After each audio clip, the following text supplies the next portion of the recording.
begins now. Tonight, this 18-year-old man is facing murder charges in an odd case of domestic violence. Police say a fight with his brother-in-law turned into a deadly dispute. Good evening, I'm Ken Hamilton. And I'm Kathy Ray. It all happened on the valley's southeast side off of Flamingo, right near US 95. Tonight, we have new information about the suspect. News 13's Christine Connolly standing by live at the scene. Christine, what have you learned?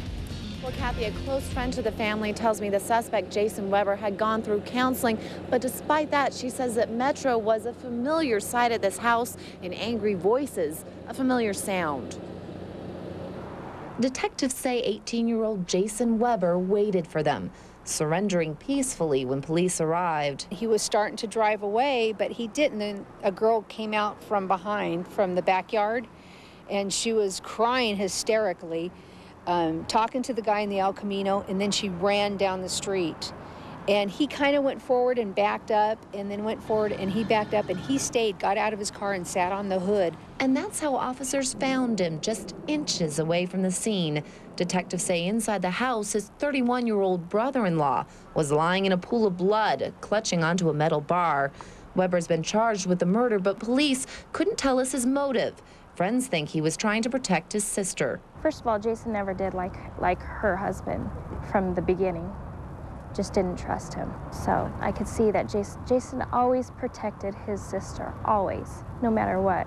So I could see definitely that is probably one of the factors. Friends say Weber had a bad temper and had tried to find peace through counseling. He had gotten in trouble quite a few times when, he was a juvenile, and he was really working towards being a better person when he hit 18. He was really getting on his feet. He had a steady girlfriend from what I heard. Now that he's 18, it's all over. But friends say what saddens them the most is the number of people who saw this coming but couldn't stop it.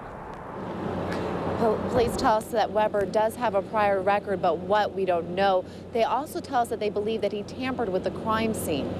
Now, what is leading police to think this, Christine? Well, Kathy, apparently when Metro arrived, they found that the suspect was holding onto a metal bar, but his wife told police that during the confrontation, he didn't have anything in his hands. Alrighty, Christine Connolly reporting live. And new tonight, we have a breakthrough in the case of a woman killed during a home invasion. 3 people, 2 men and a woman, were sleeping in this east side home when someone broke in and tied them up. The 2 men survived, but 27-year-old Satsi Shanses did not. She was found dead by her 2 roommates. They also discovered her car, a Nissan Pathfinder, was missing. Tonight, the car was found in the area of Craig and I-15. Police say the car may provide them with some helpful clues, but anybody with any information about this murder is urged to contact Metro. A 3-car accident has left 1 person dead tonight. It happened on the valley's west side near Jones and Alta. Police tell News 13 it was triggered by one driver who ran a red light. That driver suffered minor injuries and will be okay, but the driver of the truck died at the scene. The driver of the 3rd car also suffered minor injuries. Police do not believe alcohol was a factor in the crash. The 2 people convicted of killing casino heir Ted Binion are appealing their case to the Nevada Supreme Court. Sandra Murphy and Rick Tabish were convicted in May of murdering Binion and stealing his valuables. But ever since that time, they have vowed to fight the conviction. Here's what they've come up with. They're planning to challenge whether the state presented evidence proving Tabish and Murphy guilty beyond a reasonable doubt. Also asking whether the trials of Tabish and Murphy should have been separated.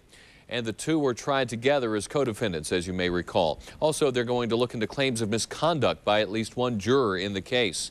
At work on this appeal, a team of local lawyers and Alan Dershowitz, the same appeals lawyer who worked on the O.J. Simpson trial.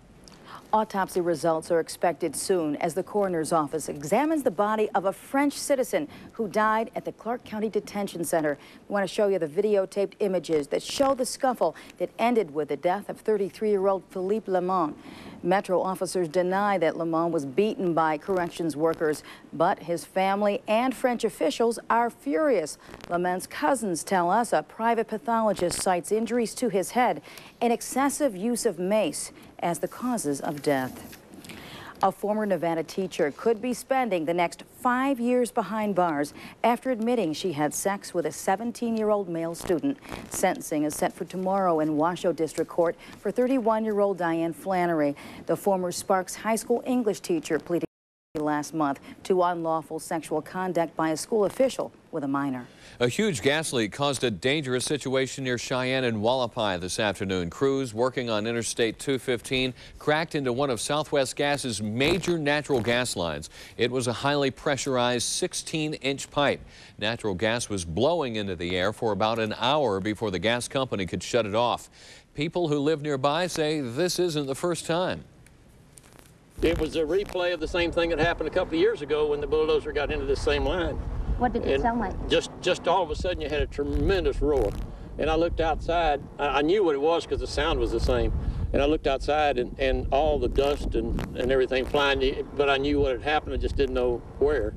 Right now, the Las Vegas Fire Department is calling this a construction accident. No one will face charges for cracking the pipeline. We have some good news for Valley motorists. Gasoline prices are dropping. A new report out today by AAA shows prices at the pump will likely keep dropping well into next month. New tonight, the good news about the price at the pump. News 13's Tanya Blackburn joins us now live from a local gasoline station. Tanya, what kind of savings are we talking about? Well, Kathy, prices at the pump here in Las Vegas have dropped about 10 cents just in the last month. Now, AAA says that you could see a penny-by-penny decline right through the spring. AAA says, on average, prices at the pump have dropped more than 10 cents in the last month. And that's good news for Philip. Right now, his job keeps him behind the wheel. I'm a lot happier. When it's like $2, I can't even...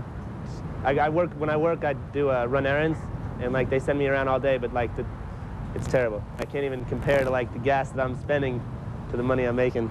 Until recently, it cost him $50 to fill up. Now Philip expects to pay about $40. Still, Valley motorists haven't seen prices this low for more than 6 months. In July of last year, it cost you about $1.70 to gas up. Just 1 month later, prices dropped about 5 cents. But by September, you were paying $1.80 at the pump. It dropped another 2 cents in October. But not much changed going into November and December. Now that we're into the winter months, motorists heading up to ski and snowboard resorts can save a few bucks. Philip says he can't wait to hit the slopes, but says his SUV is a gas guzzler. I hate taking this because it takes me like a tank to get up there and a tank back from Bryan Head, and it's like, you know, like $80 just to go snowboarding. AAA predicts gas prices here in the Valley to keep dropping right through February, then level off until May. Now, prices will range depending on which gas station you go to. The Chevron here is $1.59 a gallon to fill up, but across the street at the Texaco, it'll cost you about 10 cents more. Regardless, though, it's still a lot cheaper than it was just a few weeks ago. Okay, Tanya, we certainly cannot argue with that. Thanks. Some good news tonight about one of the Valley's most precious resources, water. A new deal brokered by Interior Secretary Bruce Babbitt will now make sure that Nevada and 6 other states will get their fair share of the Colorado River. It works like this. The state of California will reduce its reliance on the Colorado's water over the next 15 years through conservation efforts. But if there's any surplus water from the other states, they will send it to California. And while Southern Nevada may have more water, it could soon cost you more to power your home. Nevada Power has filed for another rate increase with the Public Utilities Commission. If approved, it will add $1.26 to the average power bill. And News 13 has learned you should get used to these rate increases because under a deal approved by the PUC, Nevada Power is allowed to ask for an increase every month for the next 2 years. And while it will cost more for power here, in California, the situation is much worse. Residents there are facing a power shortage. The problem is circular because some power companies are in financial straits. They can't purchase power. And because they can't purchase power, reserves have dropped to dangerously low levels. California officials are now working on a plan that could make the state a power buyer. The state would then resell the power at cost to the utilities so California won't go dark. And now we have some developing news to tell you about as legislators in Sacramento were trying to iron out the power situation.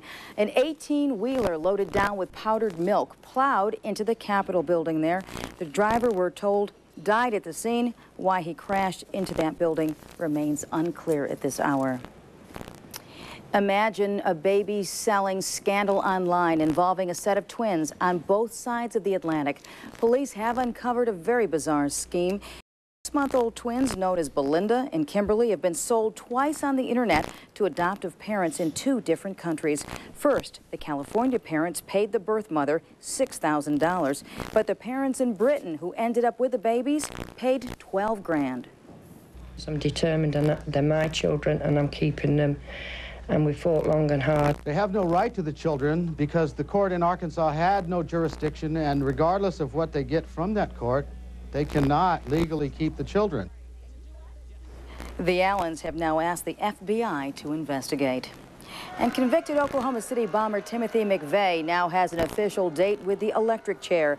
Federal officials have set the execution for May 16th. McVeigh is currently at an Indiana federal prison, and he has said he doesn't want any more appeals, but he has reserved the right to seek executive clemency. 168 people were killed in that blast April 19th, 1995. A growth removed from President Clinton's back is cancerous. It's a type of skin cancer doctors say is treatable. Up next, find out how the president will recover. Plus, more traffic headaches along I-15 as chilly temperatures send motorists sliding off the road. But up next, how inmates at this state prison are using their time in jail to prepare for life on the outside. You're watching News 13 inside Las Vegas.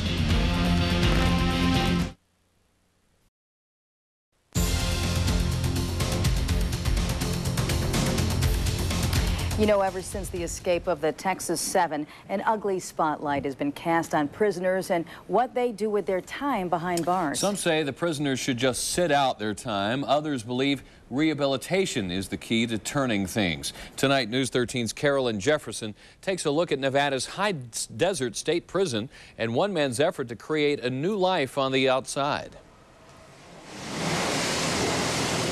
Wash it down, wax it.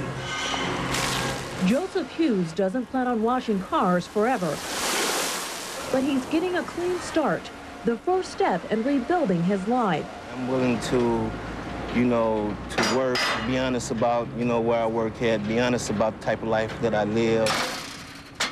That I was a very impulsive person, a very angry person, turning to the streets, living in the streets, back and forth to prison. He says more programs inside prison are needed to help inmates get a new start when they get out. That's the goal here at the High Desert Prison. Here inmates have access to a variety of classes to advance their education and to improve their self-esteem, from Narcotics Anonymous to computers. Regardless of what society thinks about the men behind these doors, sooner or later, many of them will be back out on the streets. That's why the director says programs like these are so important, so they stay on the right when they get out and don't come back. The director's philosophy is simple. The more education, the less likely they are to return. So additional programs are on the way. Culinary arts. We're looking at construction science, which I think is very important in preparing an individual. We're also focusing on janitorial services. Still, the inmates have to want to change. Although there are incentives, the programs are voluntary. Of the 1,500 inmates here, 200 are involved in the process of not just serving time, but making the most of the time they serve. Because I've learned in here a great deal of respect and responsibility, something I didn't have when I first got here. I had a chip on my shoulder. Look at the people that I've hurt, look at me hurting myself, helping me to forgive myself, and just helping me to just know that I'm doing something to make myself a better person while I'm here instead of just being warehoused. There's no question the first priority here is the protection of the public. High Desert Prison is a medium-high security facility surrounded by a 2-mile lethal fence, but with the cost to house an inmate $15,000 a year and the cost to try to rehabilitate them less than $2,000 a year, the director believes it's taxpayer money well spent, and a place where new beginnings are often hard to find. As for Joseph Hughes, he has a new beginning and a reason not to go back to prison. My son, could actually turn out, and walk the same path that I walk if he doesn't have a father there for him. He says that's the best incentive to stay clean. Yeah, that's a pretty good job there. Carolyn Jefferson, News 13, inside Las Vegas. The High Desert Prison also plans to establish a program to help inmates find jobs when they're released. As for Joseph Hughes, he has a background in computers and hopes to earn a living creating programs in the future. Well, thanks to the cold, Mother Nature pulled off another doozy this morning on I-15. The freezing temperatures caused black ice in the area between Primm and Baker. That prompted the California Highway Patrol to shut things down again. The closure was good news for the Primm casinos, however. We're told the casinos were packed with folks waiting out the bad weather. And it was a windy, cold day here in southern Nevada. News 13's Nate Tannenbaum is putting together the weather for us. It begins with his weather window on some problems our most recent storm caused today down the road at Phoenix.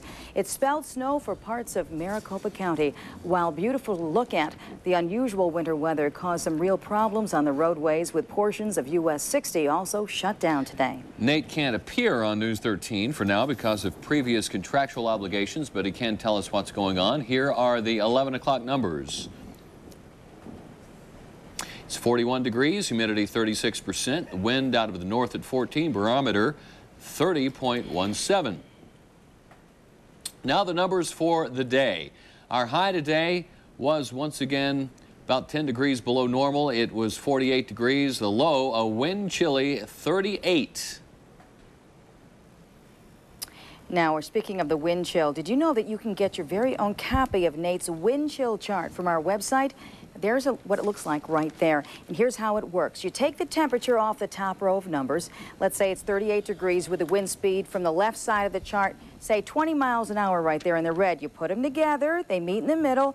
Under those conditions, the wind chill would be 15. Now, actually, it could get colder than that overnight. The radar shows most of the storms are long gone from Las Vegas, but Nate is keeping an eye out for the slightest chance of a sprinkle around the valley. And you can see the satellite pictures tonight looking mostly clear for now. And now we'll move on to the rest of the country, where the storm in Colorado is moving into the plains. Heavy rain continues across the deep south. Temperatures for friends and family around the nation. It is 52 in Los Angeles, 23 in Salt Lake City. And the Natecast for us for the rest of the evening. The brisk north wind will still be blowing at up to 25 miles an hour. Remember the wind chill chart?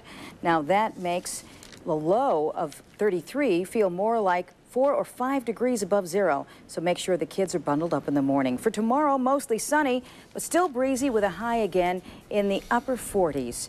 Our 5-day outlook calls for a slow warming trend into the weekend, with the high temperatures getting into the mid-50s, which is nice for the weekend, Saturday and Sunday. Yeah, if you'd like to invite Nate to a community event in your neighborhood or your school, drop him a line at the News 13 website, yourinsidelasvegas.com. Click on the link that says News 13 welcomes Nate. In other news tonight, a growth removed from President Clinton's back has been diagnosed as skin cancer. A White House spokesperson says tests do confirm basal cell carcinoma. The flat lesion was discovered during a physical last week. Doctors say it's a relatively common form of skin cancer, and it's one of the easiest to treat because it's at the skin surface. But those skin cancers is they rarely spread, they locally invade, but they rarely spread and almost never kill anybody. Experts say up to 1 million Americans will be diagnosed with basal cell carcinoma this year alone. President Clinton will have a follow-up visit with his dermatologist in about 6 months. So who's still in the game on the new reality game show, The Mole? We'll tell you just ahead. But first, the leading man. Here's a hint. It is not Brad Pitt or Tom Cruise. That story next on News 13. Sign up for our breaking news alert and get instant weather information constantly at your fingertips. The latest weather when you need it. YourInsideLasVegas.com on News 13.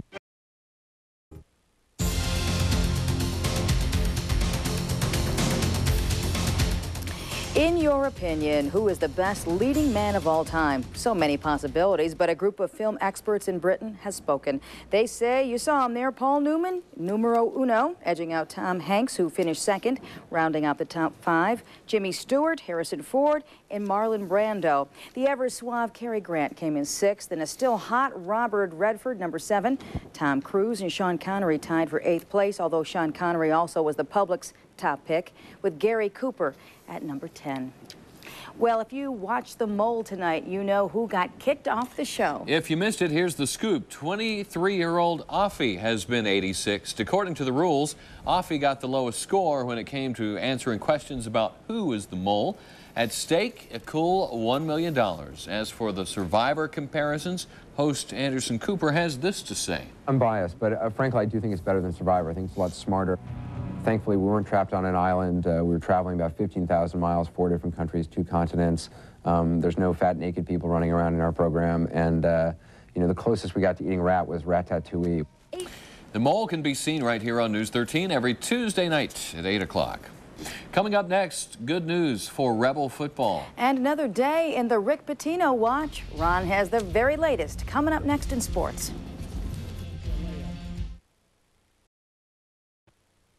Now, News 13's Inside Sports with Ron Futtrell.